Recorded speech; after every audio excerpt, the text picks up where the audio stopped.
بسم الله الرحمن الرحيم. بسم اللہ الرحمن الرحیم. الحمدللہ رب العالمین. الصلاۃ والسلام علی سیدنا و نبینا ابی الزہراء محمد والمعصومین المظلومین المنتجبین ولعنۃ اللہ علی اعدائہم اجمعین من یومنا ھذا الی یوم الدین. اما بعد فقد قال اللہ تعالی فی کتاب المبین قولہ الحق. بسم اللہ الرحمن الرحیم. وَلَقَدْ جَاءَكُمْ رَسُولٌ مِّنْ أَنفُسِكُمْ عَزِيزٌ عَلَيْهِ مَا عَنِتُّمْ حَرِيصٌ عَلَيْكُمْ بِالْمُؤْمِنِينَ رَءُوفٌ رَحِيمٌ. سب سے پہلے ہم خداوند عالم کی بارگاہ میں شکر گزار ہیں کہ خداوند عالم نے ہمیں یہ توفیق دی کہ ہم اس عظیم ماہ مبارک رمضان کو درک کر سکیں. یہ سعادت کم نہیں ہے اگر ہم اسے درک کریں، اس لیے کہ ہمیں ہر مہینے میں بالخصوص اس ماہ مبارک رمضان میں یہ دعا کرنی چاہیے، پروردگار جو ایام گزر چکے ہیں ہم نے جو اطاعت و عبادات کو تیری بارگاہ میں انجام دیا ہے انہیں شرف قبولیت عطا فرما، اور جو ایام باقی رہ گئے ہیں ان میں زیادہ سے زیادہ اطاعت و عبادات کو انجام دینے کی توفیق عنایت فرما. اس لیے کہ یہ وہ مہینہ ہے جہاں پہ خداوند عالم کی رحمتیں ہی رحمتیں ہیں. یہ وہ مہینہ ہے جہاں پہ خداوند عالم کی برکتوں کا نزول ہو رہا ہے.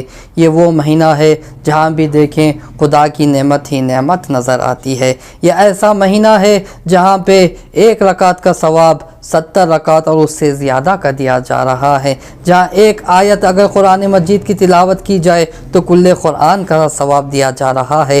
جہاں سانس لینے کو بھی عبادت کہا گیا ہے، جہاں سو جانے کو بھی عبادت کہا گیا ہے. یعنی اس ماہ مبارک رمضان کا یہ اثر ہوتا ہے کہ انسان حریص ہو جاتا ہے. کس کے ذریعے سے؟ دنیا کی نسبت سے نہیں، مال کی نسبت سے نہیں، شہوت کی نسبت سے نہیں، شہرت کی نسبت سے نہیں، بلکہ خدا کی اطاعت اور عبادت کی بارگاہ میں انسان حریص ہو جاتا ہے. جہاں ایک رکعت کا ثواب اتنا ہے، اگر وہاں پہ انسان 52 رکعت اگر نماز پڑھے تو اس سے کتنا ثواب ملے گا. جہاں ایک آیت کا اتنا ثواب ہے تو کل قرآن کا کتنا ثواب ملے گا. جہاں پہ چھوٹی سی نیکی کرنے کا اتنا ثواب ہے تو بڑی سی بڑی نیکیوں کا کتنا ثواب ہوگا. جب یہاں پہ اتنے ثواب کو بیان کیا جا رہا ہے ایسا لگ رہا ہے کہ خدا چاہ رہا ہے کہ انسان کو حریص بنائے، دنیا کی نسبت سے نہیں بلکہ آخرت کی نسبت سے. اسی لیے ہم نے آج کی تقریر کے لیے جو عنوان رکھا ہے وہ ماہ مبارک رمضان اور حرص ہے. اس لیے ضروری ہے کہ ہم سمجھیں حرص کیا ہے تاکہ ہمیں پتہ چلے کہاں پہ حرص کرنا چاہیے اور کہاں پہ حرص نہیں کرنا چاہیے. جب حرص کی تعریف کے بارے میں پوچھا گیا کہ حرص کہتے کسے ہیں تو بزرگان نے بتایا حرص یعنی کسی چیز کو شدت کے ساتھ طلب کرنا یا زیادہ طلبی کو حرص کہا جاتا ہے. اور حرص کے بھی دو قسمیں ہیں. ایک وہ حرص ہے جو دنیا کی نسبت سے ہے، دوسرا وہ حرص ہے جو آخرت کی نسبت سے ہے جسے حرص معنوی کہا جاتا ہے. تو ضروری ہے کہ ہم دونوں کو سمجھیں. ان دونوں کو سمجھانے کے لیے ہم آپ کے سامنے ایک مثال پیش کرنا چاہتے ہیں تاکہ ہمیں سمجھ میں آئے کون سا حرص اچھا ہے اور کون سا حرص برا ہے. ایک مثال، آسان سی مثال یہ ہے، آپ نے چاقو کو دیکھا ہوگا.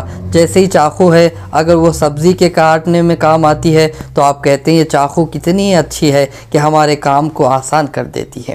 اگر وہی چاقو کسی مومن کی جان لے لی تو آپ نے کہا یہ چاقو کتنی بری ہے کہ ایک انسان کی جان لے لیتی ہے. دراصل نہ یہ چاقو اچھی ہے اور نہ یہ چاقو بری ہے بلکہ اس کا استعمال ہے جو اسے اچھا اور برا بنا دیتا ہے. اسی طرح سے حرص ہے. حرص نہ ذاتاً اچھا ہے اور نہ ہی ذاتاً برا ہے بلکہ اس کا استعمال ہے جو اسے اچھا اور برا بنا دیتا ہے. یہی وجہ ہے جب ہم قرآن میں دیکھتے ہیں تو ان دونوں استفادوں کو، ان دونوں استعمالات کو قرآن نے ذکر کیا ہے. ایک مرتبہ خداوند عالم فرماتا ہے بسم اللہ الرحمن الرحیم احرص الناس علی حیات. یہ یہودیوں کی صفت یہ ہے کہ وہ حرص کرتے ہیں سب سے زیادہ حرص کرتے ہیں حیات دنیا کی نسبت سے۔ اور دوسری جگہ پہ خداوند عالم فرماتا ہے بسم اللہ الرحمن الرحیم وَلَقَدْ جَاءَكُمْ رَسُولٌ مِّنْ أَنفُسِكُمْ عَزِيزٌ عَلَيْهِ ما انتم حریص علیکم بالمؤمنین رؤوف الرحیم۔ رسول کی صفاتوں میں سے ایک صفت یہ ہے کہ رسول بھی حریص ہیں۔ کہ کس کی نسبت سے؟ اس لحاظ سے کہ وہ چاہتے ہیں زیادہ سے زیادہ لوگوں کو ہدایت دیں۔ ایک جگہ پہ خداوند عالم فرما رہا ہے یہودی کی صفاتوں میں سے ایک صفت یہ ہے کہ یہودی حریص ہیں، اور دوسری جگہ پہ خداوند عالم فرما رہا ہے میرے رسول کی صفات میں سے ایک صفت یہ ہے کہ میرے رسول بھی حریص ہیں۔ لیکن دونوں میں فرق ہے، یہودی دنیا کی نسبت سے حرص کرتے تھے اور ہمارے رسول لوگوں کو ہدایت دینے کے لیے حرص کرتے تھے، یعنی رسول کا حرص معنوی ہے۔ تو ضروری ہے کہ ہم سمجھیں۔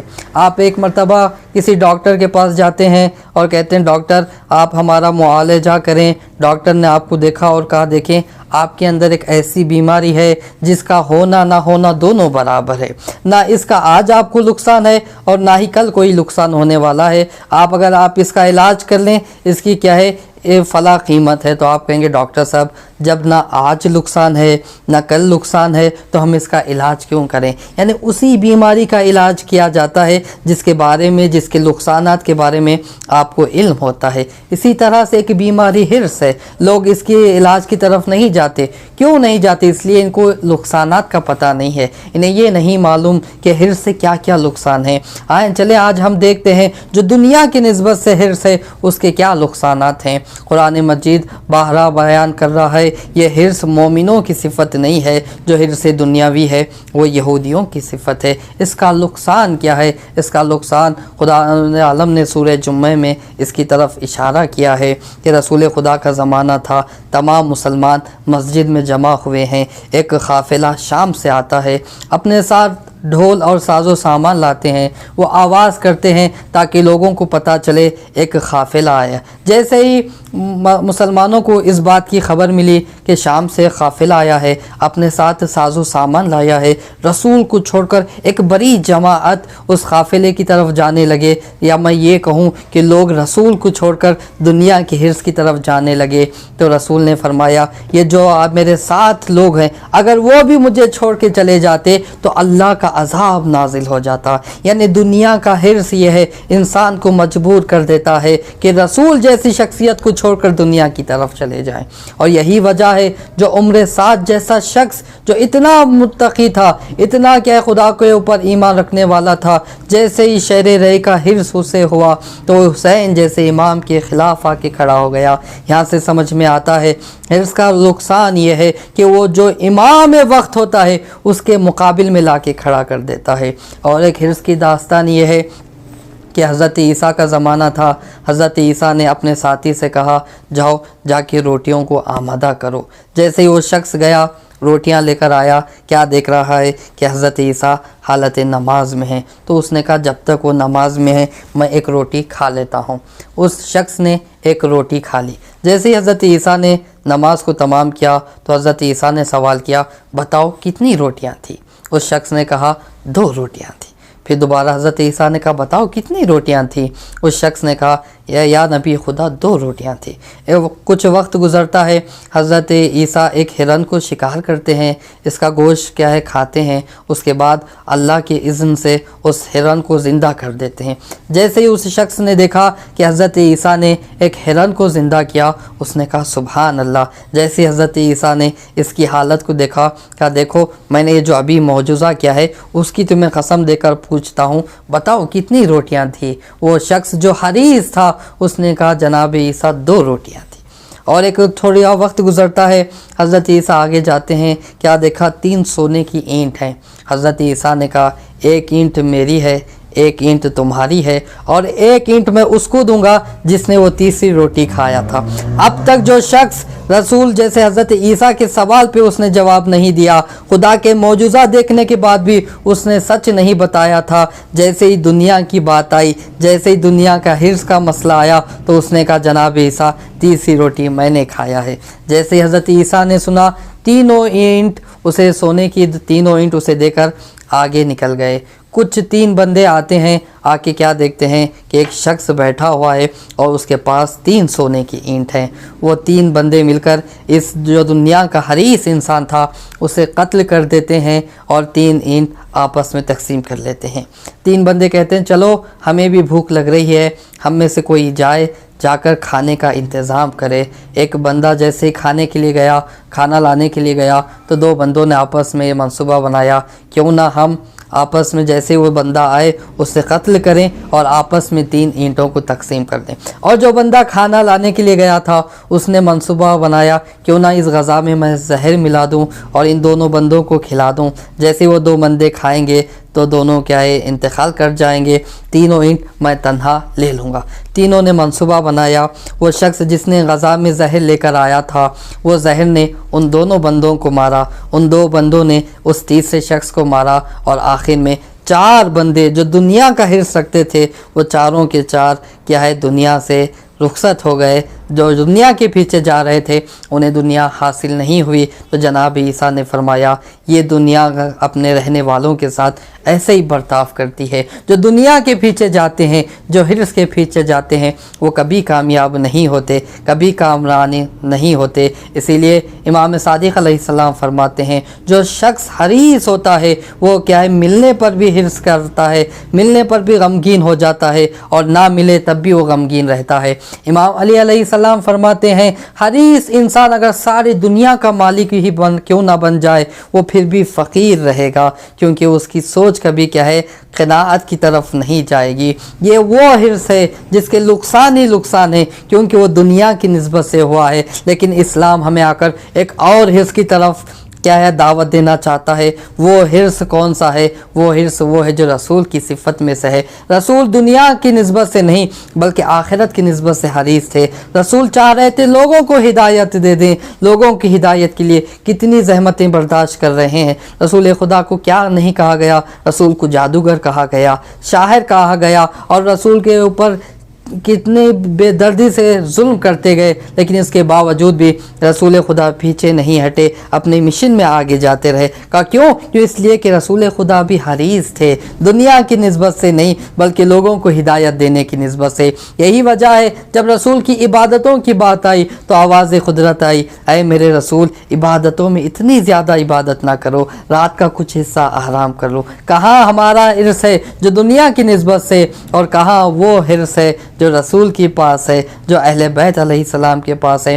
مولا کائنات علی علیہ السلام فرماتے ہیں تم جو پوچھنا چاہتے ہو مجھ سے پوچھو، علی زمین کے راستوں سے زیادہ آسمان کے راستوں کو جانتا ہے۔ مولا جو پوچھنا ہے پوچھو، آپ یہ قید کیوں نہیں لگا رہے؟ عجب نہیں مولا کائنات آواز دیں، میں علم دینے کے لیے آیا ہوں، میں علم کی نسبت سے حریص ہوں، تمہیں جو چاہے پوچھو، علی تمہیں سوال کا جواب دینے کے لیے آیا ہے۔ یعنی اسلام ہمیں پیغام دے رہا ہے جب علم کا مسئلہ ہے تو تم حریص بنو۔ رسول خدا نے فرمایا علم حاصل کرو، کیا ہے گہوارے سے لے کر لحد تک، یعنی علم کی نسبت سے تم حریص بنو، نہ کہ دنیا کی نسبت سے۔ یہاں تک کہ امام صادق علیہ السلام کے پاس ایک شخص آتا ہے اور کہتا ہے مولا میں غریب ہوں۔ امام نے کہا تو غریب نہیں ہے۔ وہ شخص کہتا ہے مولا میں واقعاً غریب ہوں، میرے پاس کچھ نہیں ہے۔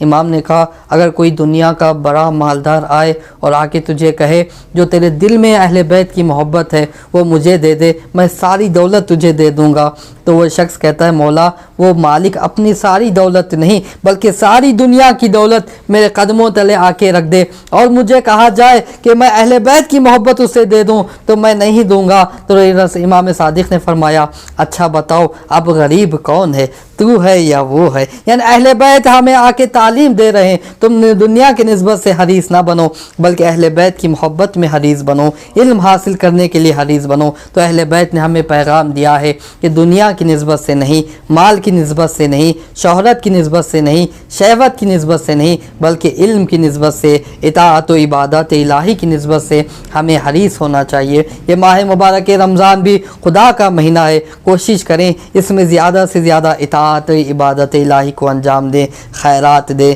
رشتہ داروں کا خیال ادا کریں۔ ہم آخر میں دعا کرتے ہیں کہ خداوند عالم ہمیں یہ توفیق دے ہم دنیا کی نسبت سے نہیں بلکہ آخرت کی نسبت سے حریص بنیں۔ آخر میں دعا کرتے ہیں پروردگارہ جو فلسطین کے مظلومین ہیں ان کے لیے ان کی مظلومی کو دور فرما، امام زمانہ کے ظہور میں تعجیل فرما، ہم سب کو ان کے اعوان و انصار میں شمار فرما۔ والسلام علیکم ورحمۃ اللہ وبرکاتہ۔